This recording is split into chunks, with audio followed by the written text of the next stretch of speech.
Waligani ndugu mtazamaji, ufuatao ni utabiri wa hali ya hewa wa saa 24 kutoka Mamlaka ya Hali ya Hewa Tanzania.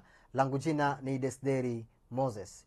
Mifumo ya upepo inaonyesha upepo unatarajiwa kuvuma kwa kasi ya kilomita 20 kwa saa katika ziwa Victoria, ziwa Tanganyika pamoja na maeneo yanayopatikana katika mwambao wa pwani ya kaskazini ya bahari ya Hindi. Kwa upande wa ziwa Nyasa pamoja na maeneo yote yanayopatikana katika mwambao wa pwani ya kusini ya bahari ya Hindi, upepo unatarajiwa kuvuma kwa kasi ya kilomita 30 kwa saa, huku hali ya bahari ikitarajiwa kuwa na mawimbi madogo hadi makubwa kiasi.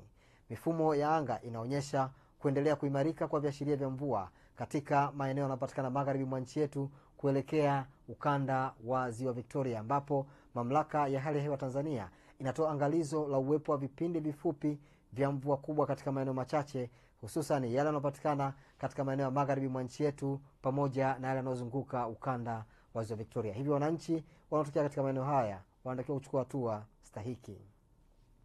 Na usiku wa leo ni matarajio yetu kuwa maeneo ya magharibi mwa nchi yetu pamoja na yale yanayozunguka ukanda wa ziwa Victoria yanatarajiwa kuwa na hali ya mawingu, mvua inaambatana na ngurumo za radi katika maeneo machache. Maeneo ya nyanda za juu kaskazini mashariki pamoja na maeneo ya ukanda wa pwani ya kaskazini ya bahari ya Hindi ikijumuisha mkoa wa Morogoro yanatarajiwa kuwa na hali ya mawingu kiasi, mvua inaambatana na ngurumo za radi katika maeneo machache. Na maeneo mengine ya nchi yaliyosalia, ndugu mtazamaji, yanatarajiwa kuwa na hali ya mawingu kiasi, mvua katika maeneo machache. Na hapo kesho maeneo yote yanayozunguka ukanda wa ziwa Victoria pamoja na yanayopatikana magharibi mwa nchi yetu yanatarajiwa kuwa na hali ya mawingu, mvua inayoambatana na ngurumo za radi katika maeneo machache na vipindi vifupi vya jua. Maeneo ya nyanda za juu kaskazini mashariki pamoja na maeneo yote ya ukanda wa pwani ya bahari ya Hindi ikijumuisha mkoa wa Morogoro, halikadhalika na maeneo yanayopatikana katika mkoa wa Ruvuma yanatarajiwa kuwa na hali ya mawingu kiasi, mvua inayoambatana na ngurumo za radi katika maeneo machache na vipindi vya jua. Na maeneo mengine ya nchi yaliyosalia katika mkoa wa Dodoma, mkoa wa Singida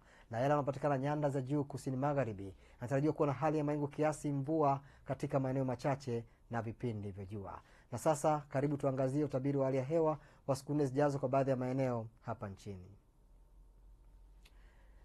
Mvua na ngurumo inatarajiwa katika mkoa wa Dar es Salaam. Mkoa wa Dodoma mvua nyepesi inatarajiwa. Mkoa wa Mwanza mvua na ngurumo inatarajiwa katika siku 4 zijazo.